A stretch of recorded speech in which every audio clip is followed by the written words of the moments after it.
Yes, wonderful. I'll do this. Yes, I must apologize for the slides to start with.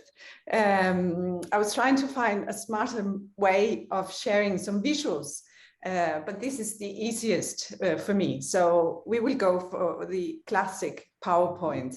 But again, it's just a way of visualizing some materials that we want to share, and basically to highlight some of the keywords and poetic sentences that we would like to work with. For instance, the Walt Whitman quote, "Do I contradict myself?" This is a celebration of contradiction, critical contradiction, and multitudes and multiplicity. Allan.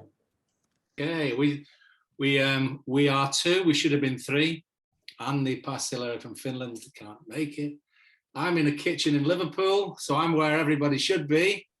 And Tatiana, you're in Aarhus in Denmark. And I'm just reaching in my fridge because we're going to have a beer. And we're just going to invite you for about 10 or 12 minutes to listen to us reminisce as we do around our work. Maybe the pandemic has given some time for reminiscing. And where's the place for that in academia now?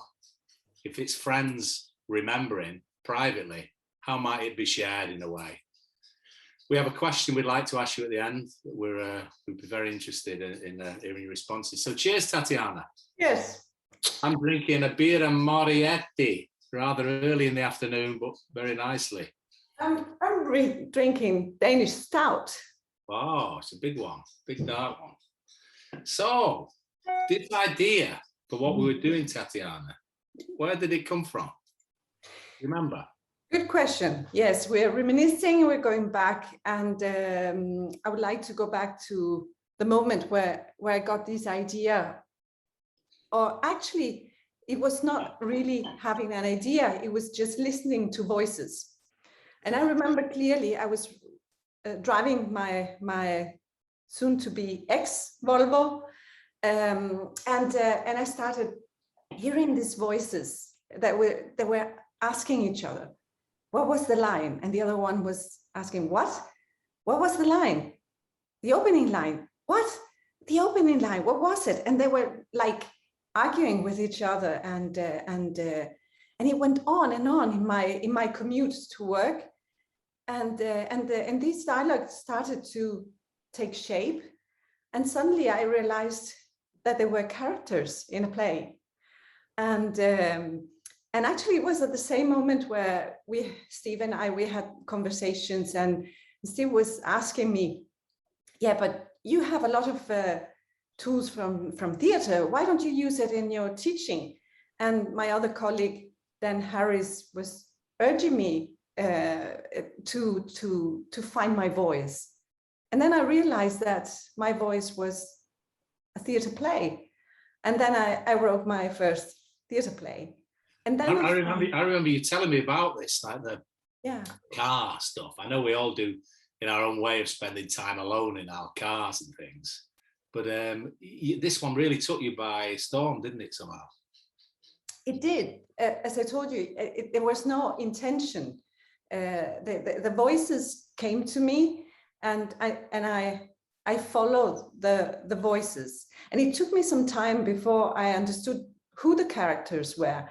So when I sat to write the play, I wanted to give the reader the idea of the same experience of finding out who are these guys.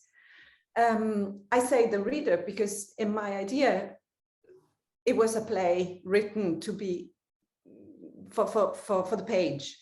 Yeah. But then I realized that, and also having experiences on stage with Steve and your tradition of writing, I realized that I was not talking to a reader, but to a spectator. So I realized that the characters were hands and brain, and they were actually academics, but I didn't want to reveal too much.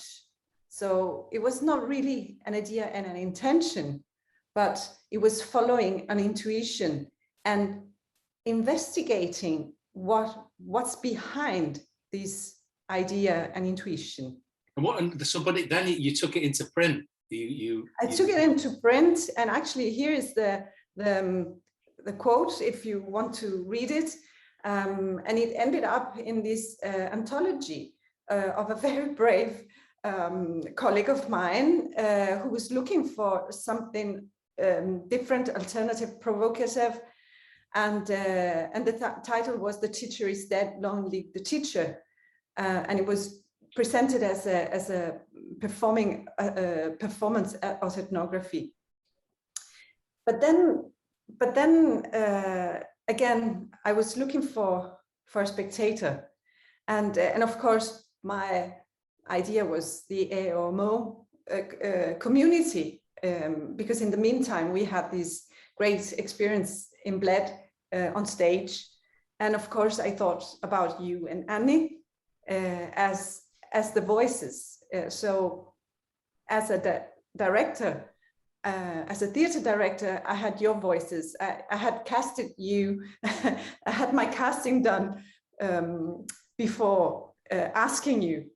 And I'm curious about, actually, I have a question for you as well. Yeah. Because how was it? I mean, what made you say yes to this proposal to stage it at the AoMO in Brighton? Yeah, I mean, we didn't. I remember you asked us, and I think me and Annie were working together, and we said, "Oh, what's Tatiana? She's written this play, and she's not written a play before, and she wants us to be in it. But we're both drama people, but we're not performers. But we enjoy performing. We're in that middle sort of area between academics and artists, and I'm thinking, oh, can we try it? Or maybe if it's a small thing, we could do it. Tatiana, obviously, she's got something on her mind, so it was probably that." We sensed you wanted us to do it, not that necessarily we would have been good at doing it.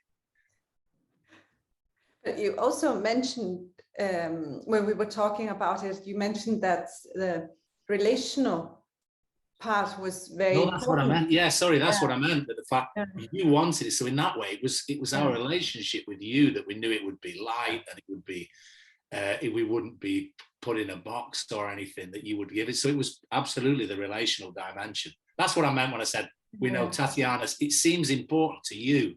Yeah. I think that was responding in a relational way. Yeah. And you also framed it in a very interesting way for me, because you said, oh, you're clearly trying to investigate something.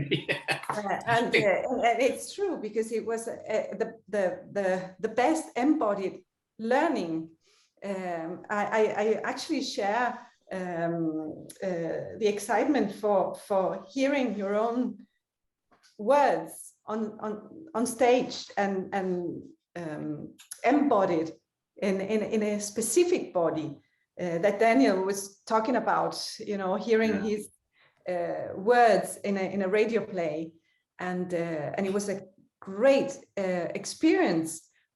I couldn't believe my my luck that the written flat words were embodied in these beautiful, expressive bodies, and then you surprised me on stage, actually. So it was a great intuition I had, that my thinking could have been challenged and extended in ways that I couldn't imagine. And that's And you sent it, as I remember, you sent us the play, and then we weren't to learn it or anything. We came along, didn't we, on that day? And then we'd got our friend Yosuke Ohashi had come from Tokyo, hadn't he, as a Buto body poetry performer. So we said, oh, maybe you want to join in. And again, because you knew we knew him, it was the relational thing. You went, okay, Yosuke could be in with it, and we could do something together. Definitely. There were two things to it. The first thing was that I knew you, and I knew that Yosuke was a good colleague of yours, and I had met him in Chester And I knew that it was a good collaboration, and I knew a little of his craft. And then the second thing is that I know his the tradition, the dance tradition, the Bhutto dance tradition he comes from. So I was very much intrigued, because my idea as a stage director and playwright was more Beckett-like, and not moving, and the characters are really frustrating the spectator. And at the end, you were giving your back to the audience, and you were supposed to stay there. But then you yourself as actors, you started moving, because it was really frustrating and not expressive, which I was trying to do on page, and it was working on the page but not working on stage. Oh, I think And we then just you had to started start moving. And actually, I have some photos just to remind us, and perhaps some of you were there. You see that at this point you were turned to the audience, to the spectator, and you were very close. And actually, this is the second take where the spectators were giving their own suggestions for stage suggestions. Mm-hmm. And one suggestion was, as you clearly can see, that the two characters should always touch each other with some part of the body. Mm-hmm. You remember that someone said, that. Yeah. I was just thinking as you were saying it, I was just remembering that moment when we were trying to remember back on it. It's this physical thing, because there were four of us. You wanted to see how it turned out, and there were three of us. Yoski's in the corner. You can see him just moving his hand there. And if you think Bhutto and the bodies, that people who know Bhutto, forgive me for oversimplifying it, but it came through the observation of watching bodies at sea after the war, after they've been sunken and they were floating in the water. So can be very grotesque and certainly not daily action. And then that's suddenly coming into the play, isn't it, with the two of us there? Definitely. But still not knowing what's going on.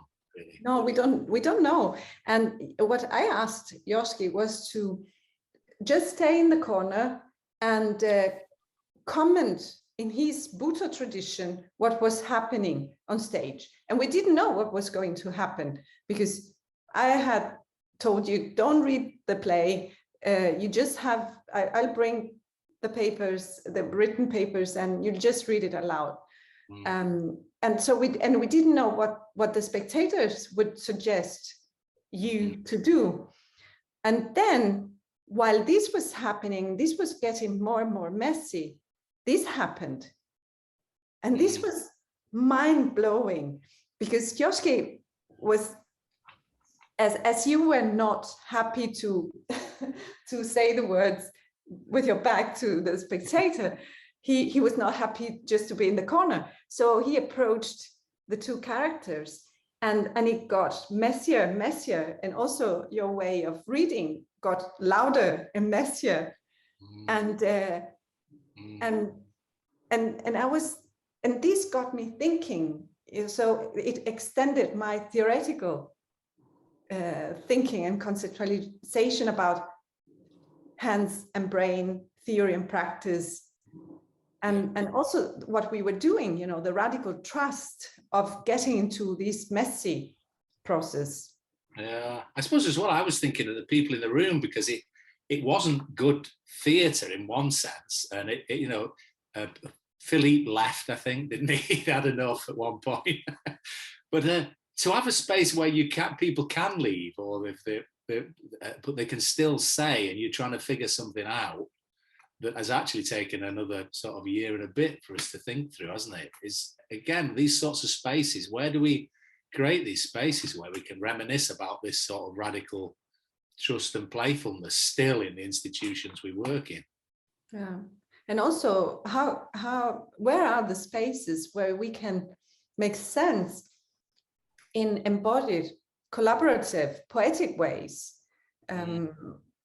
Well, I don't find it at my university. I don't know yours, but we were also talking about academic playfulness, which is not staged playfulness. And here is a picture of Bled. This is actually, I think it's after our performance as actors in Steve's play, and talking about nomadic science, you know, the Deleuze and Guattari nomadic science. This is a nomadic web that is playful and on the move. Yeah. That you can see some perplexity in our colleagues in the bus, and where are the spaces where this is allowed without being stigmatized and refused or cast away.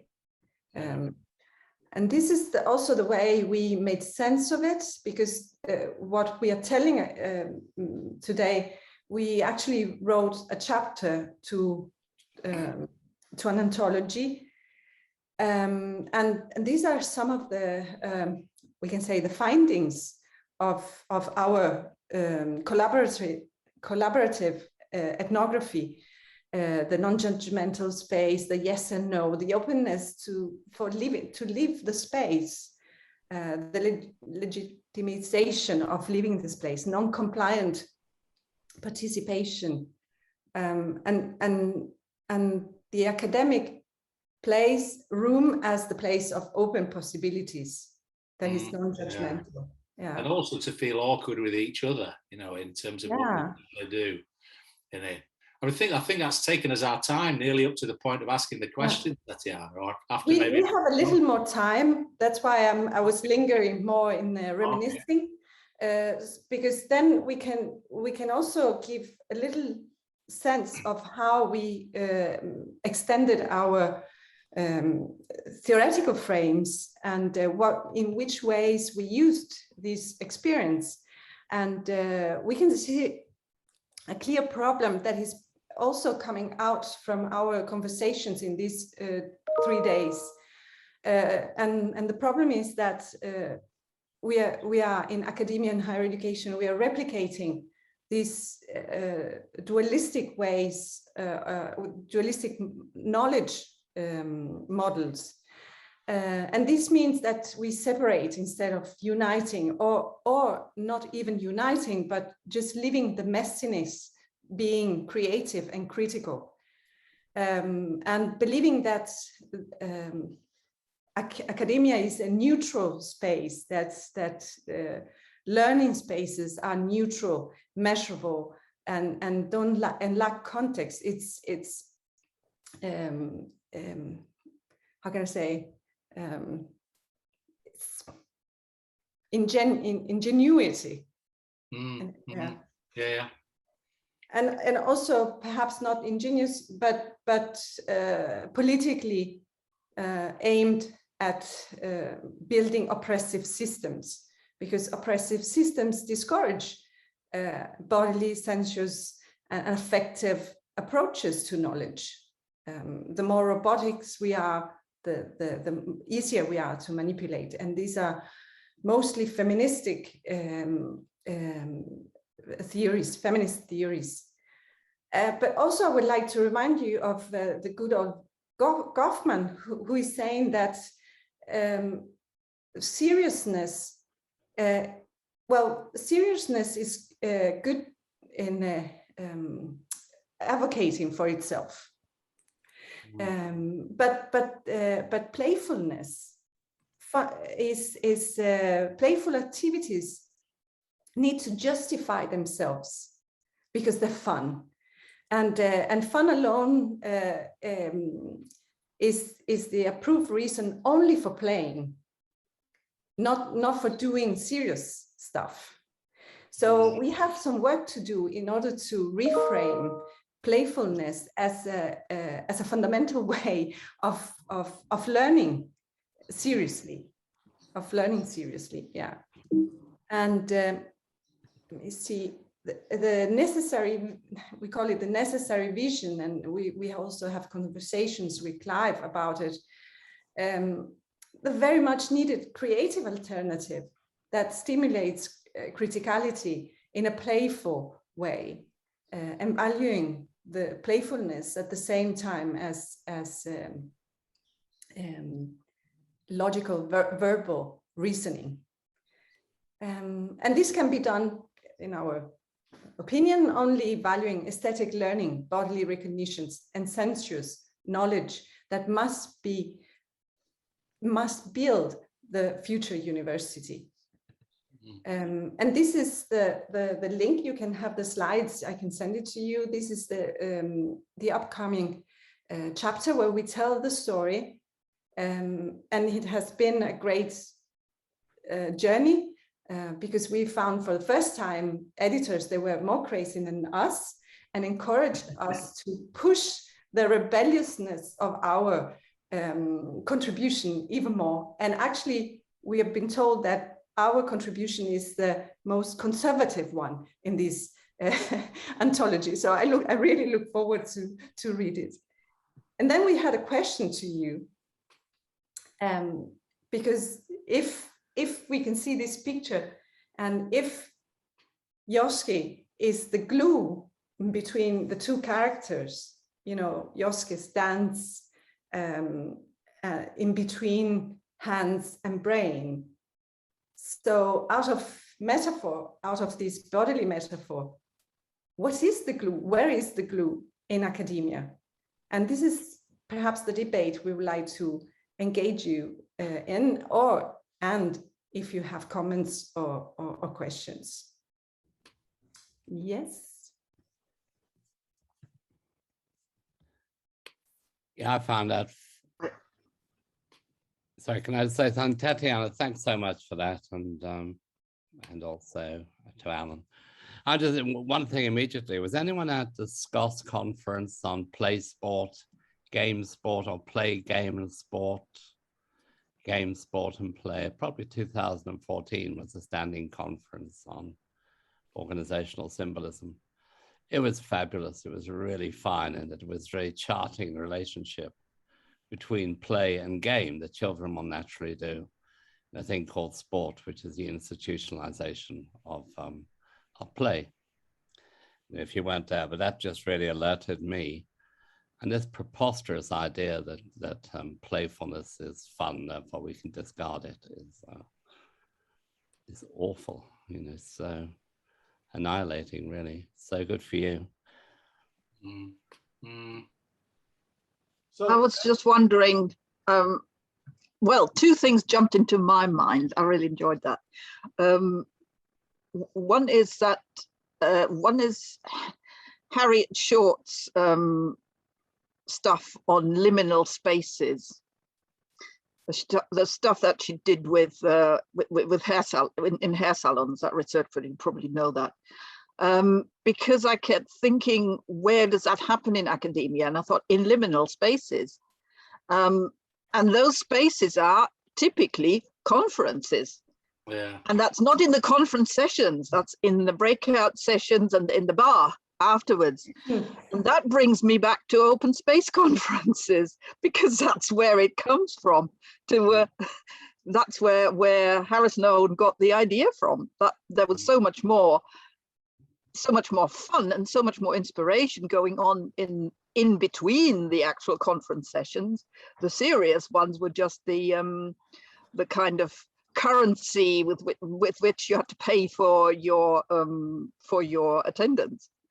And I keep thinking, yes, that's it. Those liminal, marginal spaces of in between, where, including things like the famous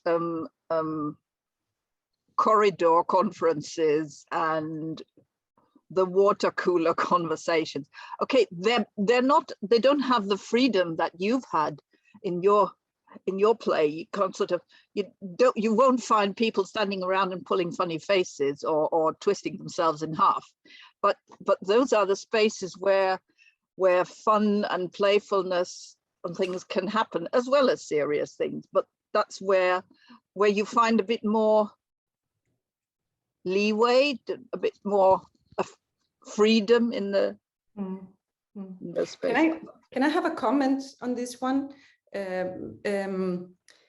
I completely agree, and actually I dream of a conference made only of coffee breaks.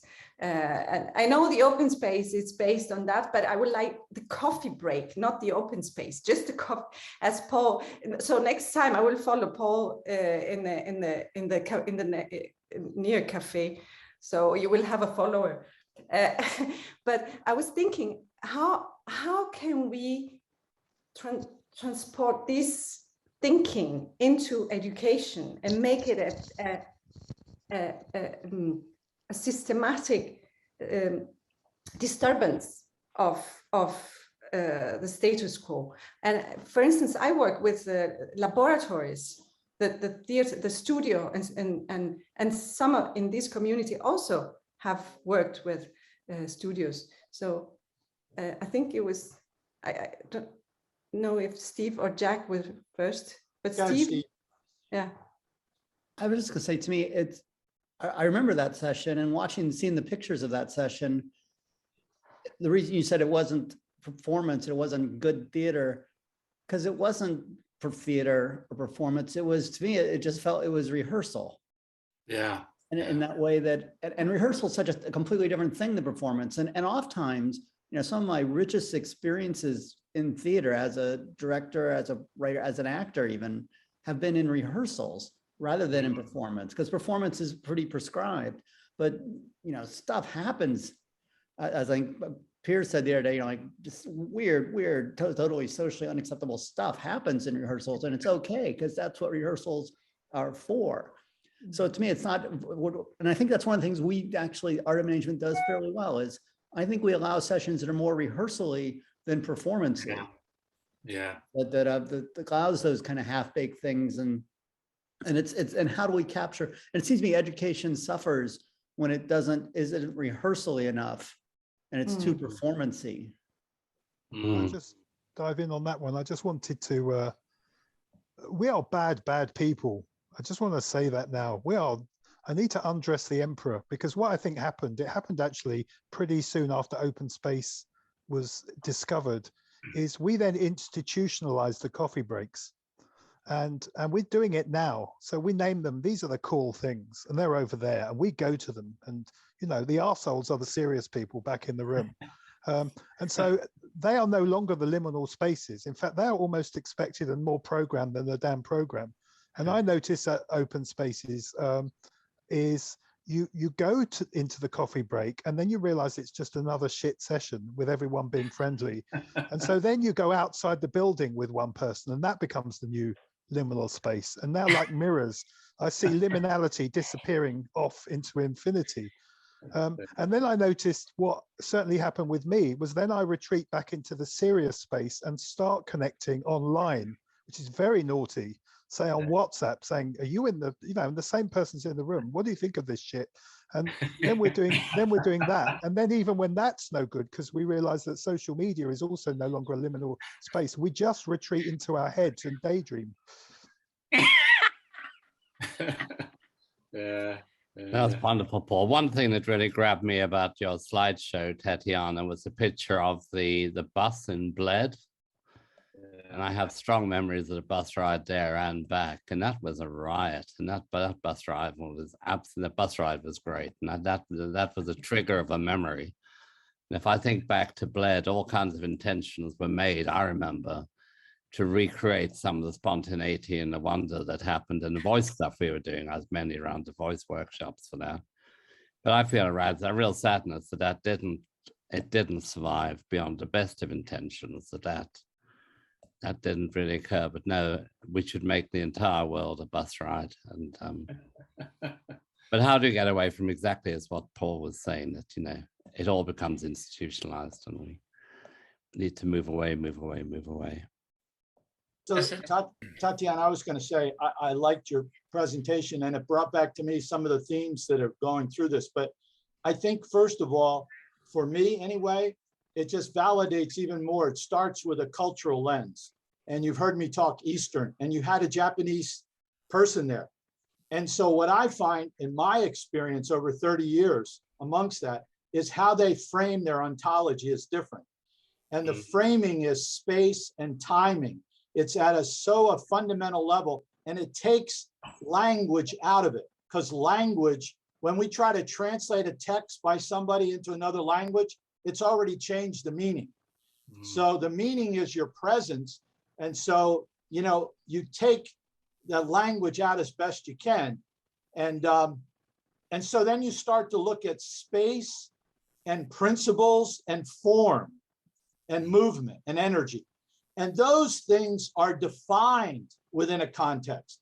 But if you can move back to where you don't predefine those, which we've heard a lot here, the institution, the university and all.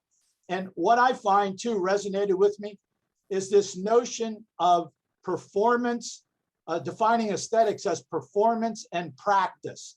And I think Steve was saying the practice happens in the studio before the performance, right? But if you look east, a lot of the principles beyond that is the practice is the fundamental concept. It's the Tao, it's the Do in Japanese.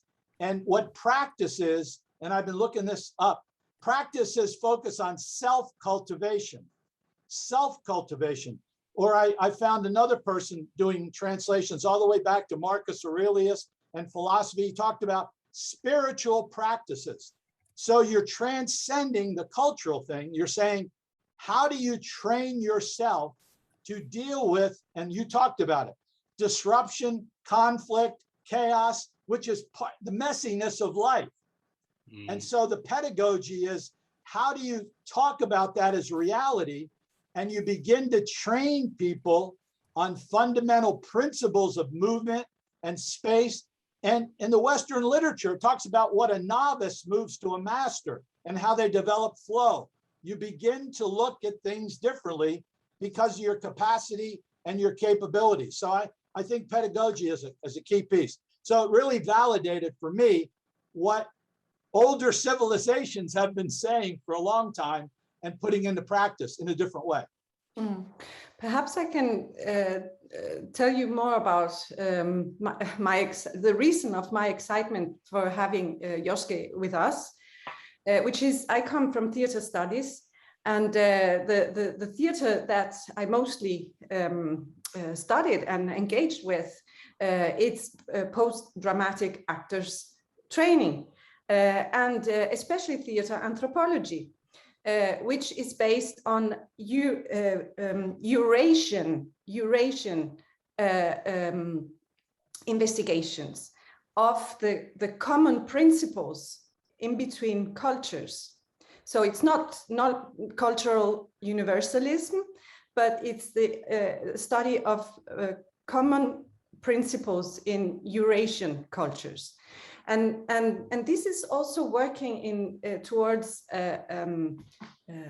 going beyond the dualism between Europe and Asia, spirituality and rationality and so forth. The consequence is exactly the embodiment of knowledge, the actors training, the you call it self-cultivation. It's the good old Stanislavski, you know, the actors work on him herself. So it's actually something that we could explore in this community in its pedagogical and organizational consequences when the pedagogical models work in that. And I completely agree with Paul about the risk of institutionalizing the messiness. And in every context, I warn my stakeholders in doing so, especially in Denmark, in Scandinavia, where I work, because here institutions are very good in taking pulsating initiatives and institutionalizing, giving them money, giving them spaces, and stealing some of the the authenticity and struggles and yeah. But then perhaps, and this is something that you urged for Paul, you know, what can we think for the next AoMO? You know, how can we build spaces that are not institutionalizing the liminal spaces and allowing the messiness to be there and spontaneity to emerge? Could I pick up something that Paul was mentioning about the function of the chat room and other devices in these Zoom conferences that we're experiencing? I certainly had 2 experiences earlier in the year. I think it doesn't matter why I did it. I agreed to be a participant in 2 that were seen as radical advanced coaching teachings, which went over a period of 10, 12 weeks, except that the audience for one group were withdrawn from anyone who would sign up, essentially. And there were 4 of us who hadn't paid, who were there because they wanted us to be there for whatever reason. And the approach that was being taken was a highly psychodynamic approach, come systems type thing. And there were people who'd never heard of Freud and people who'd never heard of systems approaches. And there were people who'd been totally saturated in them for a long time. And the chat community became a parallel experience. But then those that were feeling alienated by the chat experience began to complain loudly about what was going on in chat. And the chat got very subversive about the leader. And I was just really fascinated by the interaction between these parallel universes that were occurring. And exactly as Paul said, then the WhatsApp group started to happen. The people who couldn't say what they wanted to say on chat were saying to each other in real time in WhatsApp. It was just fascinating and disturbing, really, to see how that was going on. And control, the leader was trying to wrest back control a lot of the time. Now, that doesn't replicate what happens in live conferences, but maybe it does. Maybe that does happen, that we create these open spaces for ourselves.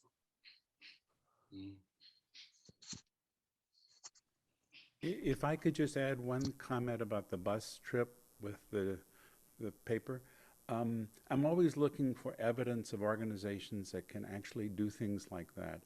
And in the States, there's an airline, Southwest Airlines, under Herb Kelleher, the previous CEO. And what he did is he created this relational culture, and we actually measured it and came up with the dimensions of their teamwork. And I was flying Southwest one time, and the flight attendants, who do a very, very funny safety briefing, you know, I mean, I would think the FAA would say it's not appropriate, but very funny. They actually said, well, here we go. And they took a roll of toilet tissue and started passing it all the way around the cabin. Everybody handed it to the person behind. What was really amazing is it created a culture in that flight for those customers that represented what they had in the organization, but it was fun and very memorable. And I think many of the people who would say that that was a memorable experience, which is very unusual for air travel.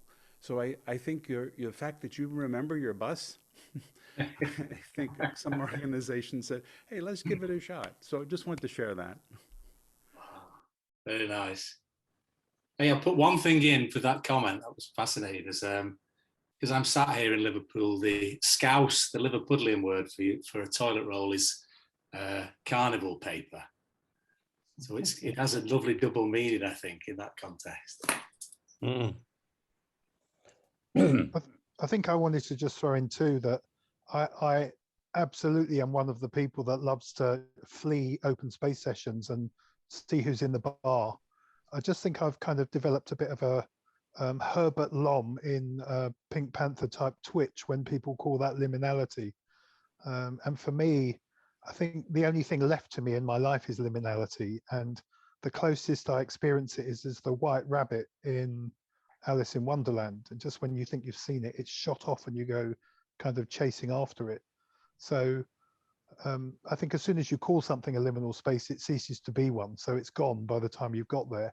And it's really good to have the coffee breaks in open space. But when I'm sitting in a serious session, getting a bit bored, and suddenly maybe my eyes meet Daniel's or Piers or Tatiana's, and just for a moment, something exchanges between us, whether that goes on then to a messenger messaging or whatever. For me, that's the liminality. It's always a bit shocking, and you only realize it happened afterwards. I just weighed in one little thing about rehearsing. I'm always intrigued by that. I started off, you know, God knows how many years ago, talking about, I still haven't ever been able to have a conversation with an organization about what rehearsal really means, you know, direct transfer, what you do in theatre. It's always interesting that you know, the ratio of time spent and the structures required for it. You know, it's a highly structured place, the rehearsal room, and it's a restructured process, and it goes on for a limited time, and it has a crashing deadline, because at the end of it, you've got whatever you've got to do. Then you've got to take that out and perform it, and take it to the conference or the theatre, and have everybody sit down in front of it, and God willing, not fall asleep. So, but I mean, in there, all sorts of lovely stuff happens, but. And it struck me that it shouldn't be that difficult to, if you understood what it was, to make it happen anywhere. And it's certainly not a liminal space. It's a private space, and it's a space where certain social rules are conducted. And listening to your presentation, Tatiana, I thought, yeah, that definitely looks like a little rehearsal moment. You know, it happened with the way you described it. Suddenly, this thing happened in the room. You know, and we went, oh wow, that's fascinating. Definitely, that was a piece of rehearsal. That was what it's for. You know, you could argue that there's no place for that in a conference. You know, people come to download their valuable insights, don't they? And you pay for it. And what goes on the chats is what Paul was talking about, which strikes me as what the original meaning of a symposium. You know, that's what I like. Straight out of, you know, just get your Plato out, or sit around on your couches, eat too much, get shit-faced drunk, and then have a debate about something, which is kind of what's been happening on this one, which I really enjoyed, I have to say. It has felt a little bit like a proper symposium, where there's a thing that we're going to play with intellectually, as equals around the room, without any more structure than that. So I just want to intervene in the interest of time. I would think, Sorry. Tatiana and Allan, if you guys could wrap this up in like a couple minutes, that would be great. We could move on to Vera. Oh, well, any thoughts, Allan? No, other than maybe to echo the last one, you know, why is it we still value the well-prepared argument that gives you a deliverable, a takeaway, much more than that symposium arriving in a room with an open mind and a curiosity? You know, why are they so unbalanced still? Yeah.